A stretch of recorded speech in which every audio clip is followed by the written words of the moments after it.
20 questions we get at CarryTrainer is recoil control. Just last night I had 2 emails come in and it was like, how can I hold the gun like you do and control the gun? And the funny thing is one, there's no magic. She's gonna demo it today a little bit as well. This is Lucy, my daughter. Lucy's been learning the way of the gun. The second thing, besides that there's no mystery to it, is you actually have to hold the gun. So we're gonna talk for a minute about the mechanics of what causes the gun to flip and recoil. I don't care if you're shooting a 1911, a 22, you've got something that's compensated with like the Roland Special on it, the same thing's happening.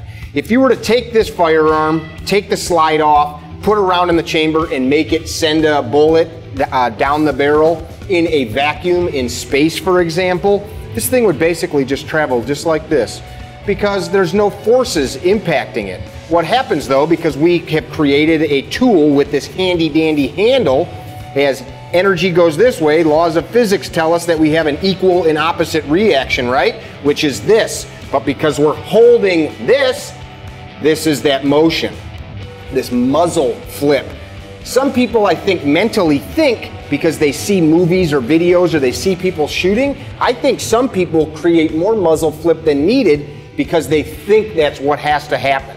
So mechanically speaking, and we talked about this many times, number one for recoil control is proper grip, right? We have to have our hands up, what? High and tight.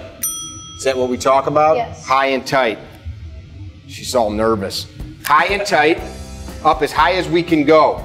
You'll actually see people like myself, you'll get spots wore into your hand from the slide hitting skin. I want to be up in a position where there is zero space anywhere around the pistol, because space means that there's an ability for the gun to move. This doesn't matter as much with lighter recoiling guns, but if you just learn to always have your hands up as high and tight as possible. Next thing, that other hand, you want to be up as high and tight as possible. So as this finger joins into the gun, you guys notice as soon as I grab on, I'm mashing down, I'm tight, because that's how I hold the gun. In order for this gun not to recoil like crazy and drop back to the same spot on the target, I have to have a very firm grip. Now there's people that talk about 70-30, 80-20. That is very contextual. It depends on what you're trying to do. If we go to the back of this range and I try to make a really accurate, tight shot, I'm going to affect my grip a little bit differently. I'm going to perhaps loosen my master dominant hand and clamp down more with my opposite hand so that I can get a finer control with the trigger finger. But when it comes down to just running the gun hard and driving the sights back to the same point, you need a monster grip. Next point is our arm. So if I'm holding everything really tight with the hands, except all of this is loose, loosey-goosey, well, what am I doing? All I'm doing is changing the pivot point. So instead of the muzzle flipping here, now it's flipping here. So I need to have all of this frame, I don't want to say locked out, but tightened up. So you'll see me, I'm going to stand up pretty tall. I'm not going to overly exaggerate. I'm not going to drop myself down. I'm going to be tall. One thing I'd like to add at this point, even if you're shooting a 44 Magnum, the energy coming out of these little guns, because that's what they are, a handgun, even something up to like a 44 mag, is totally controllable if you dissipate that energy. So I weigh just a tad under 200 pounds. If I hold the gun properly, 200 pounds of meat can easily dissipate that amount of energy. You know, we're talking about like this much energy that's actually being transferred. Look how much she's moving. So now fight me, stop me from moving. See how now and I'm not hitting her any less, now get really loose. And I'm hitting her the same amount, her whole body's kind of moving. You have to hold on to this thing. The notion that you can get loose behind the gun and somehow still control it under speed, because that's what we're concerned with. Recoil control means that we're shooting a lot of shots, or at least more than one or two. So here's what we're gonna do. I'm gonna show you the grip one more time. Lucy's gonna show you the grip with her smaller teenage girl hands. I'm gonna demo onto the target down here, and we're gonna show you some Super VEL 147 grain. This is the ball ammo that I train with right here. But because that's training ammo, I want you to see what happens when we load up good old-fashioned duty ammo. This is Super VEL's yellow box ammo, the company that invented jacketed hollow points. This stuff's smoking hot. 1,300 feet per second out of a full-size Glock. Out of this 19, it's probably running like 1250. That's fast. It's a 115 grain bullet going probably about 1,250 feet per second. It runs a little over 1,300 out of a Glock 17. So we'll do that at the bottom target, at the top. My goal is I'll run 10 rounds out of each. We're gonna film both what's happening in the upper torso, and then we'll see what the target looks like. My goal is to make a nice tight group. That group is not gonna be as tight as if it was slow fire, so we have to know that. Let's do it. All right, top target, it's a 4-inch white target, bone stock Glock 19X, except for some AMERIGLO night sights. Super VEL 147 grain Hush Puppy ammo. We'll just run 10 rounds. I'll try to get as tight a group as I can at speed. I'm gonna try to fire about 4 rounds a second. 4 rounds a second, so every 0.25. We'll use the timer just so that we can see what those split times are. Split times means the time from shot to shot. So we'll get the timer fired up here. What we're looking at here, guys, is my body posture and the frame as we're shooting. Lucy, you go ahead and hit that button.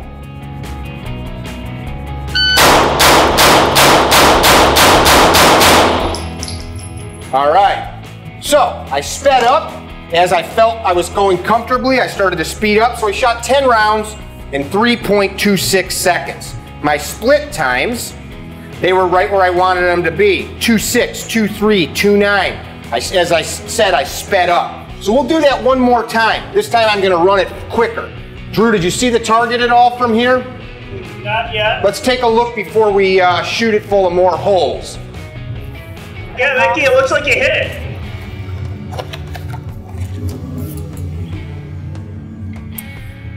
All right, so we ran that one time, thought about it. I want you guys to see the holes in the target appear as well. So you got one angle. We're gonna do that again. We're filming over the shoulder. I want you to see the bullet holes appear. You'll also see the gun in recoil. This is still the 147 grain. Lucy, give me the timer when you're ready.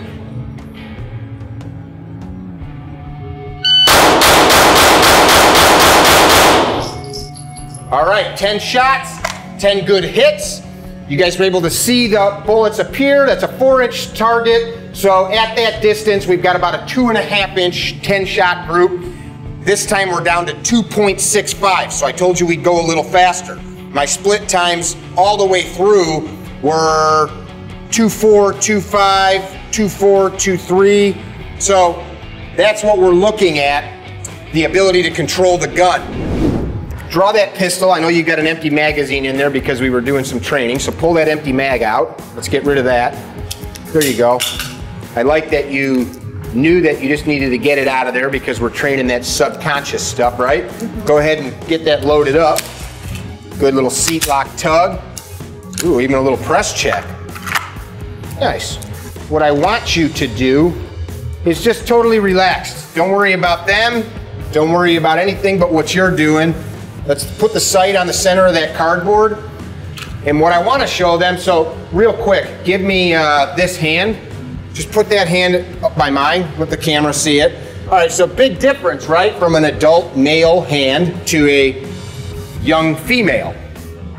Full-size gun, she's shooting a Walther PPQ, which by the way, I love these guns for ladies because the grip angles allow them to get a really good grip. So press the gun out, you know you've got your good grip, center of the target, and just give us a few shots like about this fast. Boom, boom, boom, boom, just so we can see the recoil. Again, again, again, again, again, again, again, again, again, again. Now you stop seeing your sights there for a minute. You just were worried about what was happening, but that's still really good. So what we'll do, holster up, we'll top that magazine off. This time I'm gonna give you something to put the sights on because you just had the whole piece of cardboard. So we'll paste that. That's great. We'll paste that. Your first 5 or 6 shots were like this. We'll paste that. I'll give you something to put the sights on instead of just letting them wander on the cardboard. And we'll try that again about this fast. All right? Press out, put the sight on the white real quick. Make sure your grip is totally locked down. You like your body angles and all that good stuff? You feel like you're good? Yes. All right. You've got a good rock solid grip? Yeah, totally. All right, finger on the trigger, slack out. And again, we're trying to, what I don't want the viewer to be concerned with, or you, is if you're not hitting the white, I don't care right now. What I'm worried about is you controlling the gun, and we'll get there. So when you're ready, press out there, put it right on the white. Put the black front sight on the white, come straight back. Straight back. Straight back. Straight back. Straight back. Straight back. Straight back. All right. Finger to the locator there and holster up. That was awesome, kid. So you're at 5 yards. I think this is the first time you've ever been on film. You've got 2 misses, but they're combat effective, really close. But what I wanted you guys to see is a 9mm with good ammo. So this isn't weakly loaded ammo. She was able to, at 5 yards, keep them in a, that's about a 4-inch group. That white paster is 4 inches that we've got on there. And she did it by the same way I did, with her much smaller hands. She grabbed onto the gun. I wanted to show you guys this because folks are often telling us, well, you're big and strong and you can do it because the size of your hands or the gun. Well, that's a bone stock gun. She's shooting a bone stock gun. It's all about the mechanics of how you work with physics.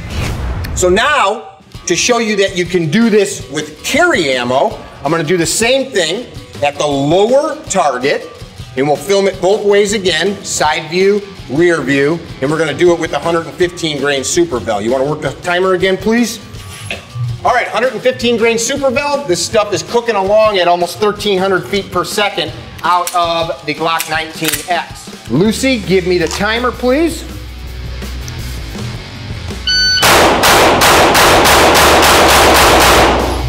And I ramped it up as I got comfortable. So let's see what that looks like. That was 10 shots. You see that they're all inside the 4-inch circle.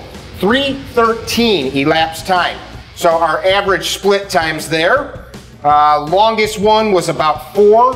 So the first shot, it took me 0.4 of a second from the first shot to the second shot. Then I sped it up to 3.6, 2.5, 2.5, 2.6. I'll top this mag off with a few more rounds of the carry gear, or carry ammo rather. Oop, not that one. And we will try it again, this time a little faster. The reason that this is important, guys, is if you train to control recoil with training ammo, and you have to actually shoot somebody, and you don't have the ability to control that recoil because you never shoot the ammo, that's not good. I'm gonna paste that up with a fresh paster so we get a clear indication of my hits and misses. But I ain't gonna have any misses. Check that out, that's 5 shots all in the same hole at 5 yards at speed. That was my later shots, I believe. I really gripped down onto the gun hard. Let's try this again now with a little more speed. So you're gonna run the timer again loose, and I'm gonna try to run this gun hard.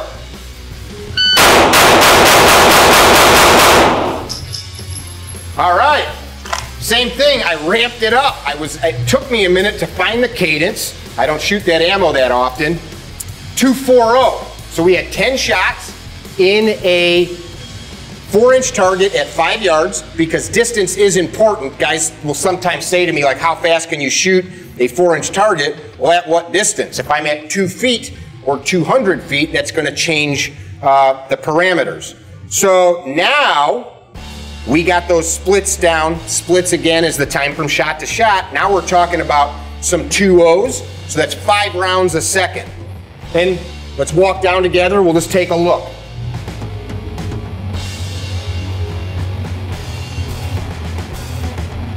Training ammo. And I believe, did I shoot this faster than I did the first one? Yes. 240, was that the fastest time of all 4 of them? All right, so we ran that really hard. What I want you to see is what's happening with the arms, what's happening with the hands, and what's not happening, which is you're locked into the gun. I have created a vise around my hands, and I'm running the gun. You gotta be able to see the sight. You gotta be able to track the sight up and down, and you press the trigger straight back when that sight's on the target. It's not rocket science. It's something that you need to put in dedicated effort to make happen though. You're not overcoming recoil, you're working with it. That recoil, every bit of energy, let's just say this in closing, every bit of energy that escapes from the round going off, it's going somewhere. You're directing it to where you want it to go. So it's either being directed through your frame to the ground, which is why a good stance directs it through my body to the ground, or a sloppy grip. Sloppy grip, hold it like crap, put it in front of you. So a sloppy grip allows this to happen. The same amount of energy is being expelled. Good grip, good grip, crappy grip. Just loosen up a little bit is all I'm telling you to do. So crappy grip, look at that. Crappy grip, good grip. You guys see what's happening? It's the same amount of energy being released from the projectile, whatever projectile you're using. You just need to figure out how to transfer it from there down to the ground, because that's what's happening. If you're doing this, put more weight forward. If the gun is like Luce just showed, if this is happening, look what's moving. This is not rocket science. Now lock your wrists out a little bit. Oh, all of a sudden that's not happening. Loosen your fingers. Tighten up your hands and wrists. Loosen your elbows. Tighten your elbows. See that, guys? And I don't want to ever tell you do what I'm doing, because her body is not the same as my body is not the same as your body. So you have to find what works for you. And that's how you get it done, by applying what we know works, controlling the gun, lots of good friction around it, and running the gun. Just for the shit of it, eyes and ears. 147 grain. Drew, you got me? 1 second. Target to focus. Fire.